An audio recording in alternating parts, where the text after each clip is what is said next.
on that, we agree. As you said, like we agree that proteins, unlike cellular life, do not share universal common ancestry, right? We disagree about cellular life, but we agree that proteins don't share universal common ancestry. Proteins don't share universal common ancestry.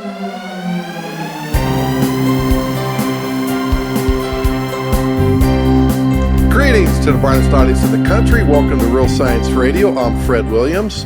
And I'm Doug McBurney, Bible student, science geek, amateur comedian. Fred, it is great to be back with you talking about real science on Friday. So the question is life more perfect than we imagined despite the problem of evil? Well, we have Sal Cordova joining us to find out, and we played that clip at the beginning of the show for Sal to tie up a loose end. Some people may have been criticizing that that I only merely quoted one individual, and that was the secular Satanist Aaron Ra, that proteins don't share a universal common ancestor. In that clip was an evolutionary biologist from Rutgers University. He's right there admitting it. And I've been saying at this stage of the game, and this wasn't the case 20, 40 years ago, it's so easy to defend the creationist viewpoint because the other side is making our case for us. You just have to be aware of it. If I had known that emphatically, I mean, the evolutionary biologists have privately known this, but then I began to realize it, and I just started to ask. And you know, this is a devastating problem for what we would call macroevolution, because some of those proteins that have no ancestor, like collagen, there would be no metazoans. None of these animals that have embryos or anything. Without collagen, it's gone. How does that evolve? You need something that is more perfect than we imagined in collagen, because collagen's a fabulous protein. It's just incredible. If you saw our show that talked about Robert Matheny, Dr. Matheny worked on the extracellular matrix. It needs collagen. And there's so many of these other proteins that are more perfect than we imagined. They're so perfect that it can't, even humans cannot design them from scratch. They exceed all of our technologies, and that's what we're going to talk about today. But the evolutionary biologists, they'll admit this, and they just think it's no problem for evolution. They say that it's like the guy in the movies that has a spike right through his heart and right through his body, and they're still talking. Yeah.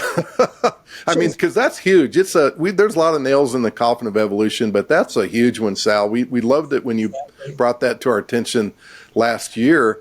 And, again, you've got a clip of this other molecular biologist saying the same thing, admitting this. He's got that big spike right through the heart of evolution. And it's amazing that they still, promote that theory. But again, great to have you back, Sal, to talk about, is life more perfect than we can have imagined?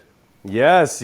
And so thank you for introducing, basically it's like a bad Monty Python bit with the spike. Maybe we could do a Monty Python type spoof on that very distinguished fellow from Rutgers University, which used to be a distinguished, back when there were distinguished universities. I think Rutgers was among them at some point. And so he's somebody, and we appreciate you bringing that. But we've got Sal Cordova. He's a molecular biophysics researcher. He recently published a paper on structural bioinformatics through Oxford University Press, which relates to today's topic. He's a PhD student in biomolecular engineering, despite already holding 5 science degrees. How many degrees does a guy need, Sal? He's got a master's in biology, applied physics from Johns Hopkins, undergrads in electrical engineering, mathematics, computer science. He's a graduate of Dulles Aviation Flight School. He's a licensed pilot, so he flies around too. And prior to all this, he studied concert-level classical piano just to make the rest of us feel like we just haven't accomplished much at all. And he made the cover of Nature magazine on top of all that. Welcome back, Sal. It's great to have you.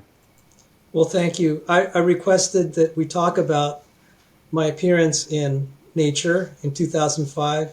That was a miraculous answer to prayer. Just giving you the backstory.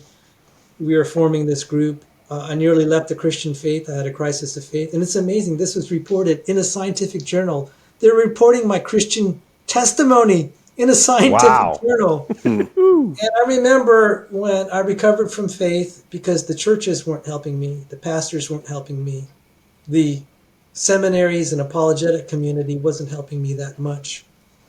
I was searching for, an answer to the problem of evil. My dad was dying.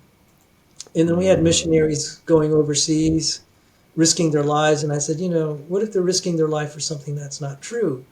And that was keeping me up at night. I said, look, it's one thing if I just believe Christianity for myself, but what if I'm encouraging people towards something that's false, that's just an illusion? And I couldn't get straight answers. So I started studying intelligent design. And I can't believe that the Nature reporter was recording all these details in my Christian testimony. But before that happened, before the reporter came, months earlier, I was saying, God, you've restored my Christian faith. I went to a prayer group and said, I'm about ready to leave the faith. I don't have it in me. Can you pray for me? And that group, in obedience to Jude chapter 1, verse 22, have mercy on those who doubt. And also James 5:16, confess your faults before one another so that you may be healed.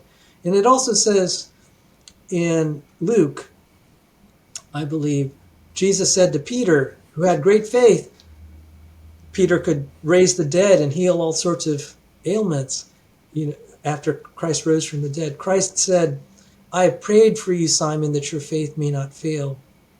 And that prayer for me was answered, the prayer of other people for me. And I said, and thanks to God, I want to tell the good news. I said, can you give me national attention? I got international attention. That cover story in Nature, I'm probably one of the few young Earth creationists to ever be on the cover story of a scientific journal, much less the #1 journal in the world. And on that cover story, it has the quote there. Let me see if I can read it, or otherwise Fred can read it. It is so funny. It says, this journal contains material on evolution. Evolution by natural selection is a theory, not a fact. Not a fact. Many of my atheist friends that I've met through the years, they always tell me evolution is a proven fact. So here this is on Nature magazine. It's a theory, not a fact. Memo to Professor Dave. And so really, to be fair, they're kind of trying to mock intelligent design theory because that's the label we wanted on, or some people wanted on various textbooks. Right. And they're really kind of poking fun. But the irony is that's probably one of the most true statements and most foundational things that was ever put on the cover of Nature. They didn't even realize it. In trying to make fun of us, they actually stated the truth. And isn't that the way? I remember, by the way, 5th grade. And I remember the way evolution was sold to me. Don't be afraid of this. It's only a theory. It's only a theory. It's a theory, I was told. And then for the next 6 years, it was taught to me as if it were a fact. And for the next 30 years to the rest of the world. So the article, the cover story article was, is intelligent design coming to your campus? And what had happened was Carolyn Crocker, who was in the, later in the movie Expelled, as I was praying I'd get national attention, I ended up being kind of the center of the story, not even wanting to. But what triggered it was Carolyn Crocker was a professor of cellular biology. She was a researcher in immunology, but she's teaching cellular biology. And in the process of that, just casually, I think, she said, there's another theory of how this came about.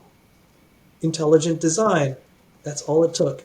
She was removed from the classroom immediately, and that caused such a stir. And there's a whole legal aspect to this that we have no time to get into, but she got expelled. And there was a round of expulsions throughout academia because there are a lot of scientists coming forward bravely and losing their career. Probably the most prominent was Richard Sternberg, an evolutionary biologist, who started calling out problems in evolutionary theory. And he was certainly an anti-Darwinian. And that result, the backlash was so bad, and he got fired from various positions that there was a congressional inquiry.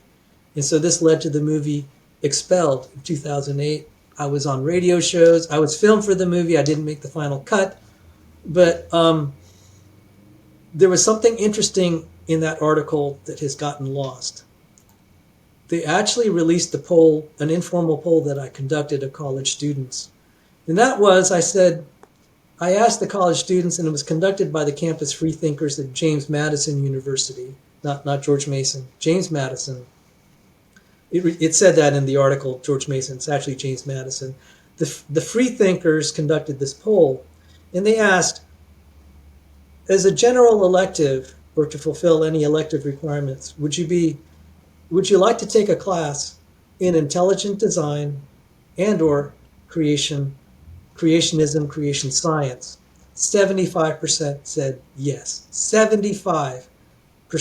And even if that's off by a factor of 10, that's like 7.5% of the college population. I said, do you realize on a campus this large of this many students, you would be packing out your classes. You wouldn't have enough professors to teach it.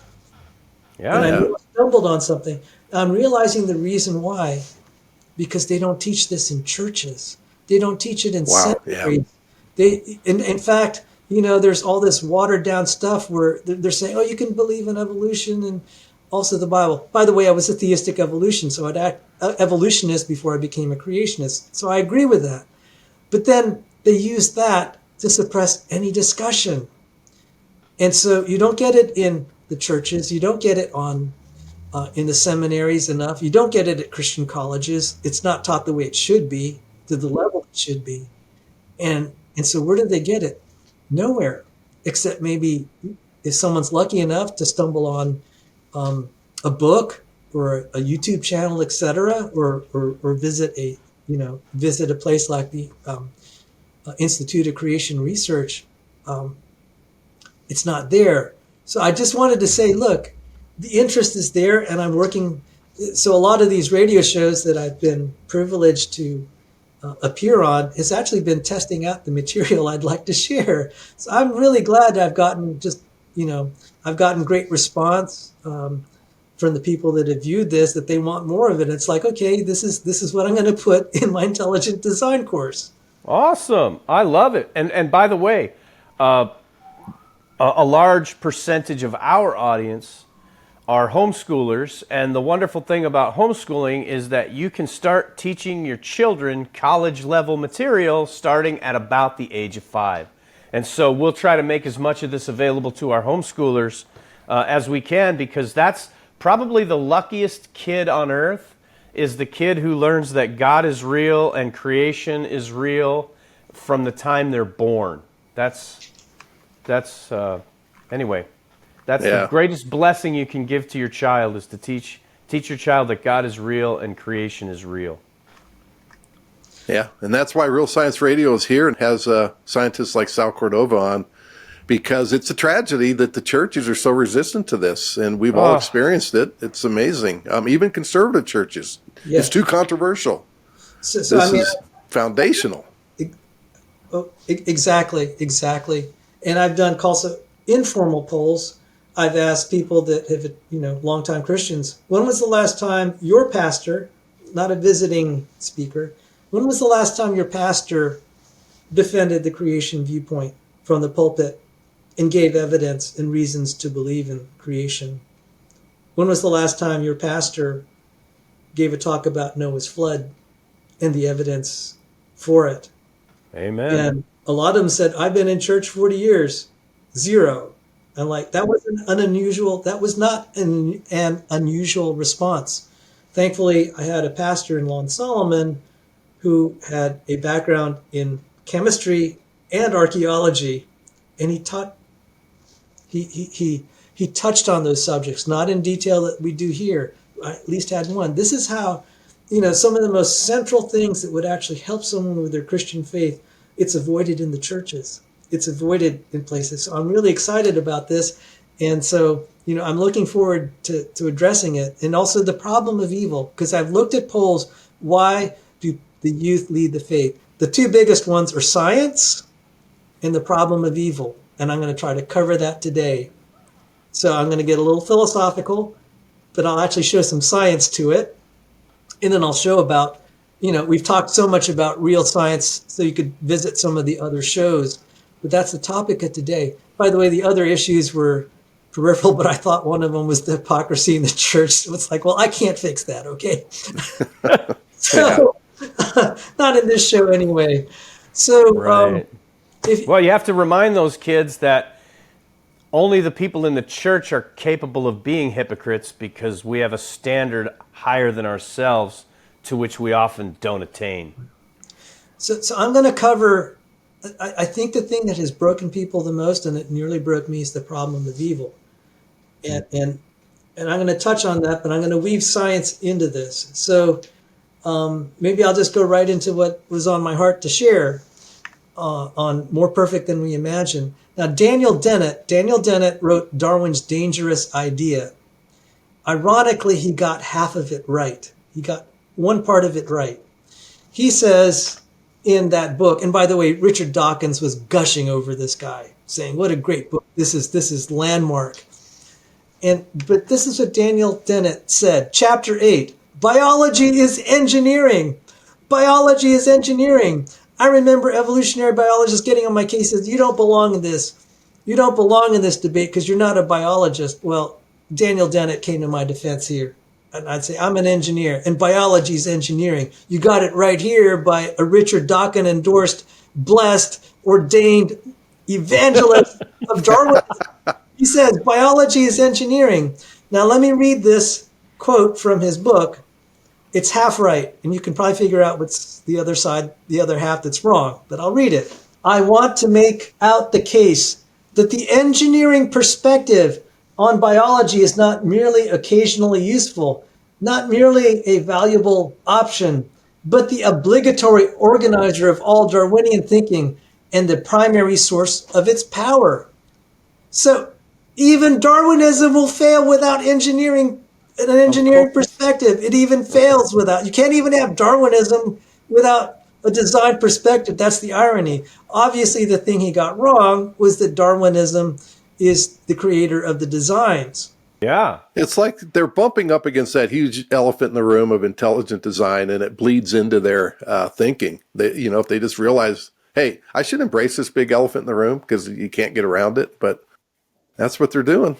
And then, okay, so what's the refutation of Darwinism? We covered it in another show, but briefly, we're finding out in the last 15, 20 years that Darwinian processes lead to loss of genes and complexity in organs. Oh my goodness. You have wingless beetles, you have blind cavefish, you have parasites that lose organs like their stomach. I mean, natural selection happens. It just doesn't build complexity the way Darwin envisioned. It's actually Darwin's own hypothesis has actually falsified itself. And this is a theme that you'll hear me harp on. There's a lot of self-destruction going on in evolutionary biology. Our job has gotten so easy now. This is the right time to be having an ID creation course. Jesus said, if you don't believe in me, and there are a lot of people that are on the fence, they don't quite believe in Jesus. Jesus said, if you don't believe in me, John 10:38, study the works. Study the works. And this is, I'm just going to say, look, the works are so powerful, even the evolutionary biologists are having to self-destructing at this point. Their own experiments are the material I'm going to just reference. You could decide for yourself. So we have titles like Genomes Decay Despite Sustained Fitness Gains. And that's not in Creation Magazine, right? No, that's not in the CRSQ. The National Academy of Sciences.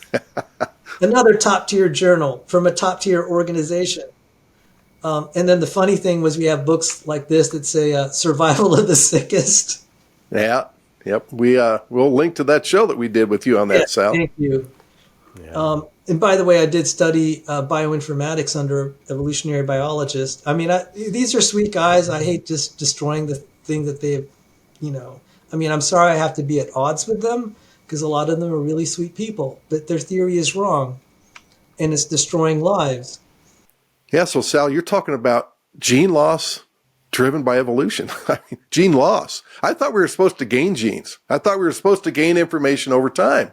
How is evolution supposedly working And, and you mentioned some of the mutations that are harmful. Well, if I recall, and Doug, remember from Professor Dave when we refuted some of his stuff, he was using legs growing out where antennas are supposed to be there for flies. And somehow that's evidence of evolution. I know. I've debated PhD scientists who claim that cancer is evolution. Yeah. I mean, the definition is just so amorphous. You could make it whatever you want. What I'm going to do, let me just, okay, so if I were teaching this course, I would just read from Charles Darwin's own work. He said, "One cannot look at this universe with all living productions in man without believing that all has been intelligently designed." Who said that? Charles Darwin. I thought you said Obviously, Charles the Darwin. but or the yet. He said, "Yet when I look at each individual organism, I can see no evidence of this." Wow. So he had it half right, just like Daniel Yeah. Dennett. One right? cannot look Yeah. at this universe with all living productions in man without believing that all has been intelligently designed. Yet when I look at each individual organism, I can see no evidence of this. That's because of his now falsified theory of natural selection. And his Yeah. worldview. And 150 years later, with all we know about genetics and the cell and DNA and all these things that are clearly So there you have designed. it. This is what's at stake. Darwin himself, if he had his knowledge correct, he wouldn't say, "Yet I can see no evidence of this," because now this is what this particular show is. I'm going to show the evidence. I'm going to reference it. But he's saying all is intelligent design. You got it right there, except for his falsified theory. Yeah. And and I want to be compassionate about the problem of evil here, because that nearly broke my faith. I said, how can the world be intelligently designed? It's just awful. So this is, again, I'm going to quote Charles Darwin. "This very old argument from the existence of suffering against the existence of an intelligent first cause seems to me a strong one, whereas just remarked, the presence of much suffering agrees well with the view that all organic beings have been developed through variation and natural selection." Now, the English there is kind of thick, and some people, I think, rightly have said he's a terrible writer. But he's saying that the presence of much suffering agrees well with the view that all organic beings have been developed through variation and natural selection. And we're showing you had sent us an image from a presentation you had, and it shows his daughter. Yeah. And so the significance of that is his daughter died at a young age, and, that tore him apart. So that played into his worldview. Yes. And so my dad was dying when I was going through my crisis of faith. At the time, I didn't have the answer, but I said, look, it does look like it's intelligently designed. I don't have a problem. I don't have a solution to the problem of evil at that time. But like in the last 5 years, I finally found it in the scriptures. Now I'm going to go focus on the science, but the reason I'm focusing on the metaphysics, whatever I say about the perfection of biology, it may go in one ear and out the other, because you're aware of the pain, especially people that have lost a loved one. It's like that's just overwhelming everything else. Even if you want to believe in Christ, like I did, I'm just like, well, what do I do with all the pain? I can't deny I have a broken heart. This is very interesting because Charles Darwin also said in Origin of Species, Chapter 6, he used this phrase, organs of extreme perfection and complication. Organs of extreme perfection and complication. So you have a paradox here. You have organs of extreme perfection and complication. And yet he also said elsewhere, what a book a devil's chaplain might write on the clumsy, wasteful, blundering, low, and horridly cruel works of nature. Paradoxically, he sees intelligent design and suffering. But isn't that the Christian worldview? The world is designed, but also cursed and in need of a savior. I don't think he realized how close he was to understanding Christian doctrine. Organs of extreme perfection and complication, and yet a world that's cursed and in need of a savior. Yeah. And so Charles Darwin is a textbook example of a victim of poor Christian doctrine from early life. His parents were messed up. Their theology was messed up. They didn't understand. And they didn't teach him properly. And then, of course, we all have pride. And we all want to be free. And we all want to be God, basically. And so when you mix that with bad biblical foundation from the time you're born, it's a recipe for disaster. And it's produced almost 200 years of unmitigated disaster in science. And I'm glad you're helping to clear it up a little bit, Sal. So how did I start to get out of that dilemma? Ironically, it was in electrical engineering, and I'm going to share that.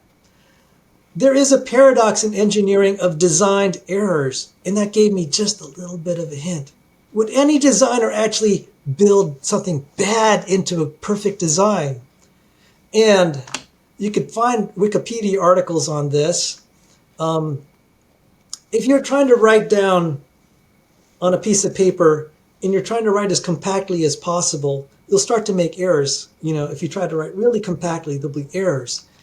And this is an interesting question in information theory. And people have probably heard the name Claude Shannon. He invented the word bit. He was the founder of the information age. And you can look, he had the famous Shannon-Hartley theory of communication. And it's a forgotten thing, but I studied this communication engineering. It says the noisy channel coding theorem. The noisy channel coding theorem. You can actually look it up on Wikipedia. And I looked at that. And my professor was saying, look, the way we design compact discs is we deliberately put errors in them and fix them. We deliberately put errors in them and fix them. Well, why would you do that? Why would you do that? Well, if your goal is compactness of the disk, it turns out, according to this theorem, and it's really complicated, we studied it, the best way to compact a disk is use Reed-Solomon error correction coding. The best way to pack data through a channel is to allow it to have errors, and then you correct it. And I said, there's almost a Christian theme there. You're going to allow things to go wrong and you're going to fix it later. That's optimal. That's optimal. I was like, I think there's something theological here. But because it had the veracity of the math to it, it started to resonate with me. And then when I was arguing with biologists, they said, the designer is so stupid because he has DNA repair mechanisms. You should have designed it so it didn't break to begin with. And I knew it. I said, you guys are so clueless, because that's exactly the way we design compact discs. You have a repair mechanism. You allow errors, and then you correct it. And then it started to dawn on me. I said, you guys have no clue. You guys are not engineers. You totally see this, but you're also not novelists either, or understand human condition. So I gave you this is a hard proven mathematical fact, and it is applied throughout all of the stuff in engineering on so many levels. So when they're saying, look at all the bad design and it goes wrong, it's like, you have no clue what you're talking about. You can have perfect design allows for errors. This is a mathematical truth. The evolutionary biology side, they always accuse us of wanting to believe in magic and mysticism and the idea that we don't have to believe that there was some magical creation existence before the fall, that there was error built into the system. We don't deny that. I don't personally deny that there was entropy in the Garden of Eden before the fall. I don't believe in magic. And so what you're talking about really helps me understand better how I should think about creation and perfection. What is perfection? Well, God's the one who defines perfection. And it sounds like you're describing his work. Yes, and oh my goodness, it's also now the physicists. Things we thought were poorly designed were actually ingeniously designed. And again, the Shannon noisy coding channel theorem is just a touch of that. I just like, that's amazing. We have modern technology, like, with all the data and the internet, because we designed errors into the system. I mean, it's like, it's hard to explain to a biologist that just wants to close his ears. because he wants to look at biology as defective, because that's the basis of Darwin's theory. He said, it's hard for me to see design, and that's why I have this theory of natural selection. Yeah, and they can't explain, the redundancy that God built in too, and just the fact that, we're fallen and the creation has fallen, and God provided a mechanism also to, with the error correction that you talked about. There's that aspect of it. There's redundancy. I used to get arguments as, why would you have redundancy? That's double the information, and you don't need redundancy if it was perfectly designed. It's like, well, okay, if you're accounting for the problem of sin and errors, there is an importance of redundancy. I like that I have two eyes, guys. One of them gets gouged that I can still see. There's a lot of redundancy built in, and there's a lot of engineering genius with it, as you mentioned, Sal. There's remarkable design behind all of it. So, and to quote Daniel Dennett, biology is engineering. Yeah, exactly. I'll tell you what closed the circle, because again, I was dealing, Charles Darwin dealt with the loss of a loved one. I dealt with it myself. And I know a lot of Christians going through college and, being told about the perfect design, at least on an emotional level, it's crushing them. But I'm going to now appeal to something a little bit more philosophical. But I think people need it, because otherwise they won't see the rest of the design, because they're overwhelmed with emotion. I'm going to talk about the fairy tale Snow White and see if I could get through it quickly.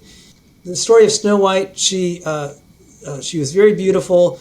Her real mother died, and then there was the evil queen stepmother. The evil queen stepmother was so jealous of Snow White's beauty, tried to kill her. She died with a poison apple.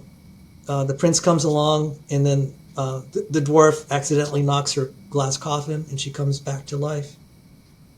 And then they destroy the evil queen mother, and then the prince and Snow White get married. They live happily ever after. Now, I read that whole story in much longer detail to my Bible study. And I asked the Bible study, I said, what would happen if there were no evil queen mother? Would that story be as beautiful? All of them said, of course not. I said, you see, you need a little bit of bad. It makes something very beautiful. And that is a theme in the New Testament. The Apostle Paul said, miseries in the present life followed by death make heaven all the more meaningful. In the King James and English Standard Version, this momentary light affliction is building for us an eternal weight of glory far beyond all comparison. The suffering in this life makes meaningful the next. And I was like, oh, now I have the answer for at least one part of the problem of evil. There's more stuff that deals with Deuteronomy chapter 13 and the snake in the Garden of Eden, but that gave me hope. I said, look, I can't think of any happy ending that didn't have tragedy somewhere along the way. I said, if you're a great playwright, wouldn't you write the story like that? And it's amazing that maybe people didn't realize it was subconscious. The idea of someone dying and being resurrected like in Snow White, doesn't that have like a really Christian theme? Isn't it like the human longing there for eternal life, to suffer, to die, and then to live happily ever after? You don't just, when I was younger, I thought, oh, I'd like to live happily ever after here and then go to heaven. But the more beautiful story is that way. The reason I share that, I said, if you could at least accept it hypothetically as plausible, then you could see the scientific side of design. So, Sal, one of examples that you've shared with me before that would be great to talk about when you talk about, life is more perfect than we imagined, is this whole thing they've discovered with migrating birds and being able to detect the magnetic field to navigate. I really find that one just super fascinating, among many others. I mean, there's so many great things. Could you elucidate on that? Yes, I will. To get to that point, because that's actually one of the more complicated examples, I'm going to start with an article from the New York Times by Natalie Angier, who is a stark raving atheist and Darwinist. But she wrote, okay, I'm just saying this. Look, if she can see this, then everyone should see this. This is what I say. I love quoting the other side because they're making the case for me. She wrote this article seeing the natural world with a physicist's lens. Seeing the natural world with a physicist's lens. And she said, the basic building blocks of human eyesight turn out to be practically perfect. Scientists have learned that the fundamental units of vision, the photoreceptor cells that carpet the retinal tissue of the eye and respond to light, are not just good or great or fabulous at their job. They are not merely exceptionally impressive by the standards of biology. With whatever slop and wiggle room the animate category implies, photoreceptors operate at the outermost boundary allowed by the laws of physics, which means they are as good as they can be, period. Each one is designed to detect and respond to single photons of light, the smallest possible package in which light comes wrapped. Light is quantized, and you can't count half a photon, said William Bialek, a professor of physics and integrative genomics at Princeton University. This is as far as it goes. Photoreceptors exemplify the principle of optimization, an idea gaining ever wider traction among researchers, that certain key features of the natural world would have been honed by you have to put sick here because they honed by evolution, really, the designer, to the highest possible peaks of performance, the legal limits of what Newton, Maxwell, Pauli, Planck, and Albert Einstein will allow. Scientists have identified and mathematically anatomized an array of cases where optimization has left its fastidious mark. For example, the way a shark can find its prey by measuring microfluxes of electricity in the water, a tremulous millionth of a volt. It's actually volts per nanometer strong, or volts per meter, nanovolts per meter, which is, as Douglas Fields observed in Scientific American, is like detecting an electrical field generated by a standard AA battery with one pole dipped in the Long Island Sound and the other pole in the waters of Jacksonville, Florida. In each instance, biophysicists have calculated the system couldn't get faster, more sensitive, or more efficient without first relocating to an alternate universe with alternate physical constants. Other researchers have shown that E. coli microbe navigating its way through a chemically chaotic environment and over to food relies on a similar algorithm of compare, contrast, act. Although in this case, the note trading takes place between surface receptors on the bacterium's front and aft. The reliability of its decision-making is so high, said Dr. Bialek, that it couldn't do much better if it counted every single molecule in its environment. Dr. Todorov has studied how we use our muscles, and here too he finds evidence of optimization at play. He points out that our body movements are non-repeatable. We may make the same motion over and over, but we do it slightly differently every time. You might say, well, the human body is sloppy, he said. But no, we're better designed than any robot. So we reached the counterintuitive conclusion, he said, that the optimal way to control movement allows a certain amount of fluctuation and noise, a certain lack of control. The brain, too, seems built to tolerate bloopers and static hiss. Simon Laughlin of Cambridge University has proposed that the brain's wiring system has been maximally miniaturized, condensed for the sake of speed, to the physical edge of signal fidelity. Again, the ghost of Shannon's noisy coding theorem. Yeah, that's amazing, Sal. And described in Genesis in merely 2 words. Very good. Not just good, very good.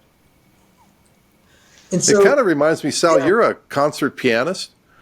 And we were talking last night with some people we were talking about the science of music, and you just think of, if you were to quantize every single note where they're just exactly precise on a 16th or an 8th, or you use an auto tuner on someone's voice, it's not as beautiful. You take away the beauty of it. It's somewhat of an analogy, but not quite. But it just reminds me of that, the beauty behind things like that where you allow, and I don't even want to call it imperfection because it's not. It's beauty.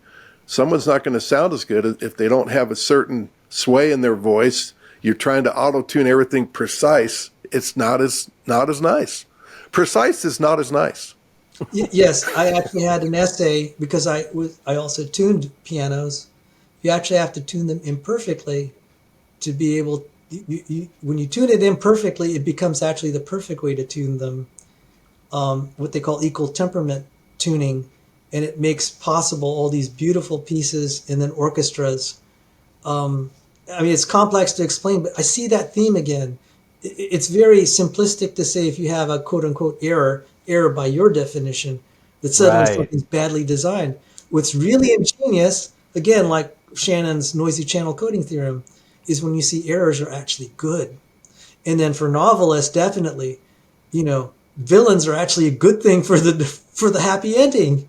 I mean, it's just like now it's starting, this is where I started to find a lot of healing. First in the science, ironically, Shannon's noisy channel coding theorem, and then in literature and just, the study of happy endings.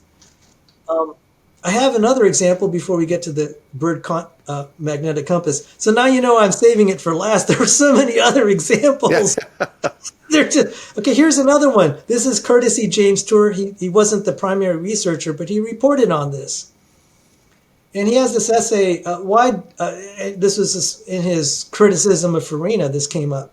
It's beautiful. He said, why don't cells overheat? A microelectronics processor functioning with the capacity of a human brain would need at least 10 megawatts to operate. This is equivalent to the output of a small hydroelectric power plant. The human brain needs only about 10 watts. Surely some of that thanks to what they call chiral induced spin selectivity.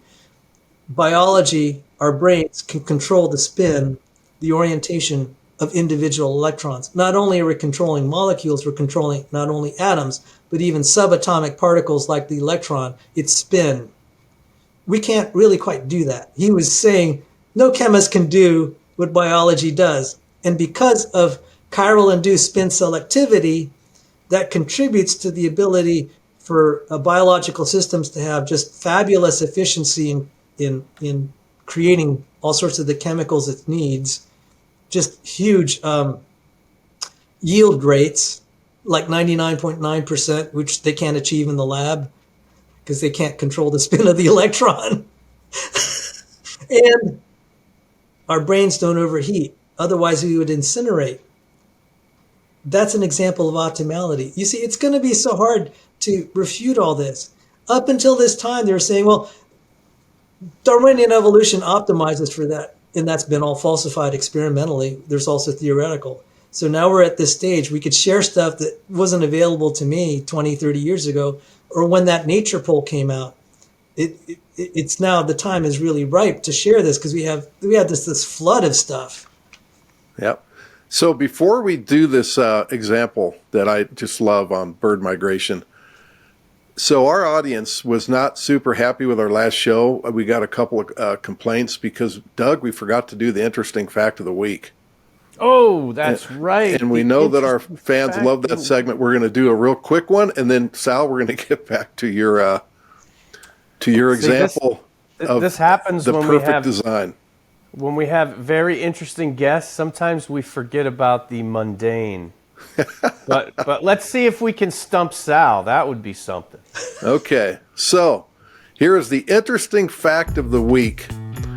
What critter can move its dorsal fin back and forth as quickly as 35 times per second in order to propel through water?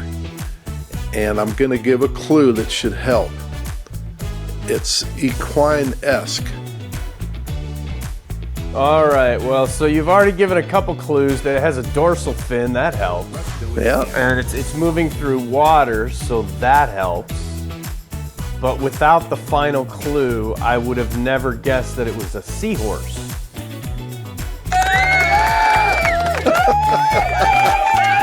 Oh, good job, Doug. Well, that was too many clues.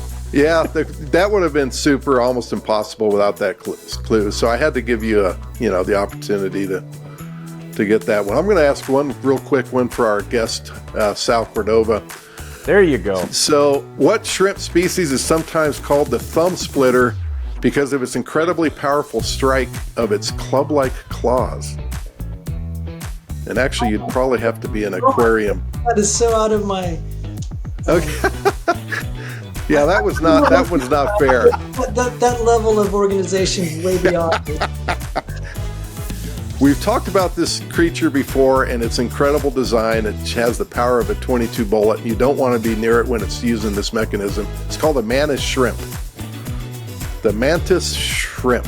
Yeah, it can crack the side of saltwater tanks. And it's called a thumb splitter. Yeah. Is that right? You had If heard you hear of this a clicking before? sound, what happened? They're so resilient. Like you can buy live rock and put it in your aquarium, and this live rock you could have gotten from like the Gulf of Mexico, and you drove home, 13-hour drive, and you've got this rock. You think everything in it's pretty much dead. You plunk that into your tank. Next thing you know, you hear these clicking sounds, and you also notice your fish start to vanish. So pretty incredible creature that has a really good way of dismantling its prey, incapacitating them, and then chowing down on them. Yeah. So that's the mantis shrimp. So, okay, Well, Sal. I just want to let you know, Fred, that Nicole got that off camera. She knew it. Oh, she knew that one. Okay, gotcha. So yeah, so there you go. Example of the benefits of homeschooling. Okay, so Sal, let's get back to life is more perfect than we imagined. So I promised we'd talk about the bird quantum magnetic compass. Now, if you Google that, you'll actually see man-made quantum magnetic compasses. The ones that are man-made are nowhere near as good as what God has made. But we are beginning to appreciate what God has made, because when we try, we're not as good as an engineer is the great engineer in the sky. So we are always fascinated that these birds could navigate huge distances. One of the birds being the Arctic tern, that could fly from North to South Pole and have waypoints along the way. They could actually go into the middle of the ocean where they go to rest on their way. And it's the same location, and all the birds. It's like if you've ever flown an airplane and tried to navigate out in the sea, how do you know where you are? Because everything looks identical. But they're able to sense the magnetic field. And what's amazing is if one is a pilot, the magnetic compass is the instrument you least like to navigate. It's like, this is so imprecise compared to like our radio navigation, and definitely not as good as GPS. And yet the bird is able to sense variations in the magnetic field. And so the scientists were curious how this could be done. And by the way, up until now, we're able to use quantum mechanics to sense magnetic fields in cryogenic environments. They were amazed that the bird could do this at room temperature.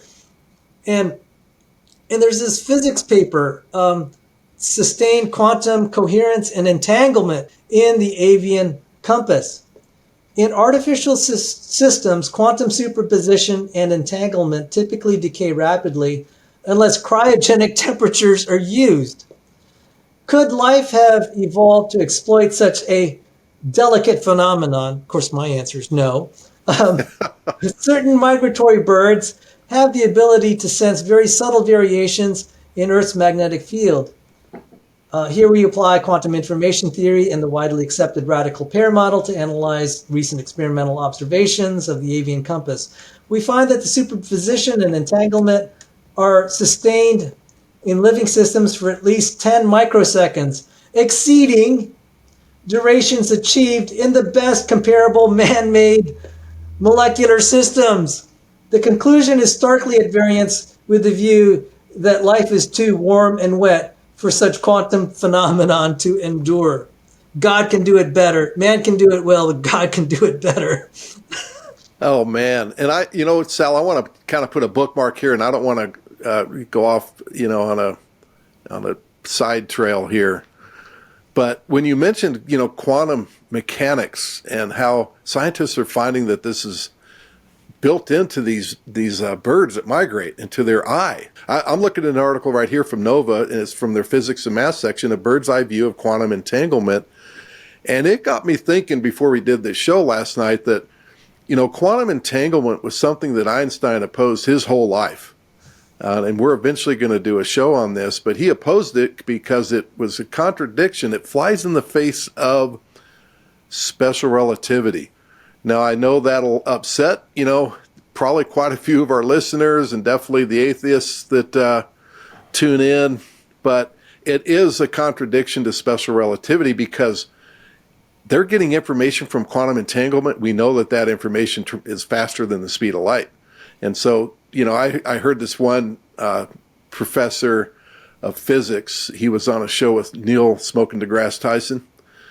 And he said that, he said that Einstein was proven wrong that information can travel faster than the speed of light. But then he backtracks and goes, but he's really not wrong because that information is useless. So my question to you, Sal, is this information, if true, if this science is all proven out and there's really good experimental evidence for this, if they're using quantum mechanics and quantum entanglement, is that useless information? Sure doesn't seem like it. They're able to follow the magnetic field. But sorry, I just answered the question for you, but I'll let you comment on that. That's over my pay grade. And even though I've studied quantum mechanics and special relativity, those are questions we don't cover in class. Yeah. So I just found it interesting. And again, I'm just bookmarking this, But I mean, this touches on things. One thing that is happening is we're seeing biology uses a lot of quantum technology that's far beyond. And since we're talking about bookmarks, there's a lot of stuff with quasi-particles. So we have the standard particles of electrons, protons, neutrons. But in solid state physics, we have things called quasi-particles. And there's just so many of them. Mm-hmm. And biology uses a lot of these quantum quasi-particles in ways that we don't know how to use. I mean, there is so much quantum mechanics, and it's being leveraged. The eye uses quantum confinement. The evolutionary biologists will say the eye is so lousy. The human eye that's designed terrible. Let me see if I could share this quote if I have it. It's so juicy. Okay, just so you guys know, I'm actually making bookmarks for our next show topics. I've got the prokaryote, eukaryote, quasi-particles. Yep. Quantum entanglement. Yep. From the Proceedings of the National Academy of Sciences, Mueller cells are living optical fibers in vertebrate retina. And it says, contrary to what real scientists, not evolutionary evangelists, real scientists, physicists studying the eye, they said in that article, the increasing refractive index with their funnel shape at nearly constant light guiding capability make them ingeniously designed. Yeah. Life is more perfect than we imagined. So, Sal, can you share another example with us? The final example, Stuart Burgess. Nathan Lentz, evolutionary evangelist, has been saying the hand, the ankles, the body's terribly designed. Nathan Burgess, former Cambridge professor, he had studied robotics and biomechanics for 40 years. He got on the cover of a secular peer-reviewed journal that talked about the optimality of the design in biological systems, that it would be a good way to learn to build robotic systems because it is so well designed. So someone on our side is on the cover story of a major secular journal. We are moving forward quietly, but we are moving forward. And so there's your terrier. That's another terrier there. Yeah, ripping at the rats of evolution. Yes. So, yeah, we're seeing all these incredible parts of design we hadn't seen before. Now we're at the quantum level. So I wanted to end with this quote. This is a guy named David Douche. He's a British physicist from the University of Oxford, and he said this, and this gets to the whole design that God has used where he employs quantum mechanics. So this is what he said: despite the unrivaled empirical success of quantum theory, the very suggestion that it may be literally true as a description of nature is still greeted with cynicism, incomprehension, and even anger. All right. Well, Sal, once again, what a pleasure it was to have you on here. I think you're at the forefront of all this stuff, and what I believe is really the pinnacle of science from a creation perspective. Design with information. It's not one of those abstract peripheral sciences that some of us get bogged down on. Now, yeah, if you want to go study, things like rocks and dirt, that's fine. But I mean, what's really going to hit home to what God uses, as you've already mentioned, Sal, and that really cool verse that you mentioned, was it from John? I had that one. We learn stuff all the time at Real Science Radio. What was that one again? John 10:38. If you do not believe in me, believe the works. That is so awesome. And then, of course, we've mentioned Hebrews 3:4, for every house is built by someone. I mean, we know, even a child can look at a house and know that was designed by someone. Romans 1:20, God's invisible attributes are clearly seen by the things that are made. So, Sal, we'll be staying in touch, and we pray for your continued success in all your endeavors and research for creation and creation science, real science. So, again, kudos to you, and thanks again for coming on the show. Thanks, Sal. Thank you for having me. All right. So for Doug McBurney and our special guest, Sal Cordova, I'm Fred Williams of Real Science Radio. May God bless you.